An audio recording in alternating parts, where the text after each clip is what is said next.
Hey there, my name is Alex from the band Mindseed, and today we're going to be doing a little intro guitar video about some music theory, namely starting with learning about intervals. So let's jump right into it. We're going to start off by defining the term interval.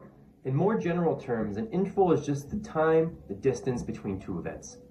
In music, it's essentially just the distance between two notes. We're going to be using the 5th fret on our 6th string as our root note here, and this note is A. Now, it's important to keep in mind that intervals come in two main forms. We have our perfect intervals, that's the perfect unison, the perfect fourth, the perfect fifth, and the octave. And then we have our major and minor intervals, and those are essentially the rest of them. We also have diminished and augmented intervals, diminished and augmented chords, but we'll get into those in a future lesson.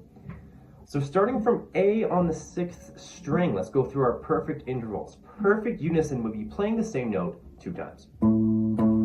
That would be your perfect first, or your unison. Then we have the perfect fourth. Now, from the 5th fret on the 6th string, we just have to move down by a string to the 5th fret on our 5th string, and that gives us our perfect fourth. In this instance, that note is D. Moving back to A on our 6th string, our perfect fifth is located 1 string down and 2 frets up. So in this case, it's the 7th fret on the 5th string. And those two notes create what's called a power chord or a perfect fifth. And in this instance, the note is E. Now, to finish off our perfect intervals, we have the perfect octave, which is the same note, so A, but the next highest or lowest version of that note. In this case, it's the next highest version. So if A is located here, we can find our octave 2 strings down and 2 frets up. In this case, that note is A.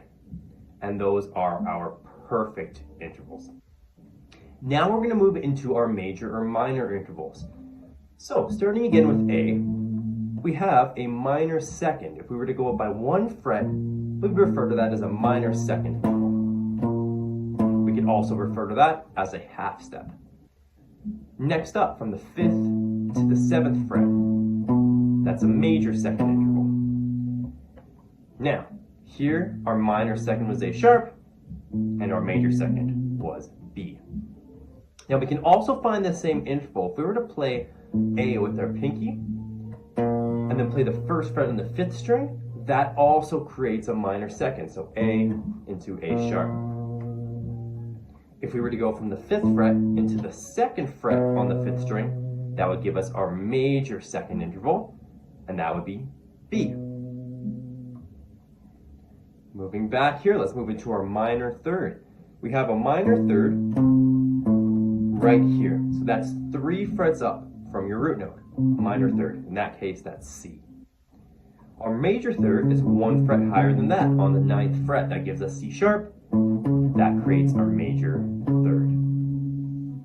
Now we can also play these intervals between the 6th and 5th strings. So if I were to play A on the 6th string, and then play the 3rd fret on the 5th string, that would give you my minor third. And C. If I were to play from the 5th fret on the 6th string to the 4th fret on the 5th string, that creates a major third. In that case, that note is C sharp. Now, we already talked about the perfect fourth, so keep that in mind. That's your perfect fourth. If we were to move from A into the 6th fret of our 5th string, that's actually kind of a diminished chord because we have that flat 5. So not technically major minor, but diminished. We'll revisit that in the future.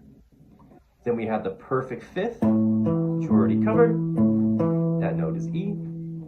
Then we have the minor sixth. So the minor sixth is going to be between, for example, the 5th fret on the 6th string to the 8th fret on the 5th string. In that instance, that is F.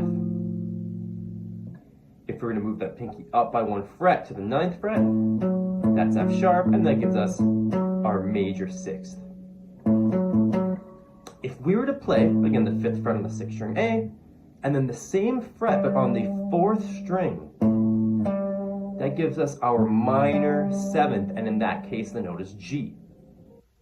If we were to move that note up to the 6th fret on the 4th string, so moving from A to the 6th fret 4th string, that would be our major 7th. In this instance, that's G sharp. And then, of course, after that, we've returned to our octave, our perfect octave. So, as a quick review, minor second, major second, minor second, major second, minor third, major third, minor third, major third, perfect fourth,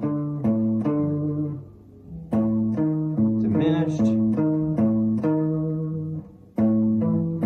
perfect fifth or power chord, minor sixth, major sixth, minor seventh, major seventh, and then our perfect octave. And of course our unison playing the same note. And there's a little introduction to the idea of intervals on guitar. So open your way.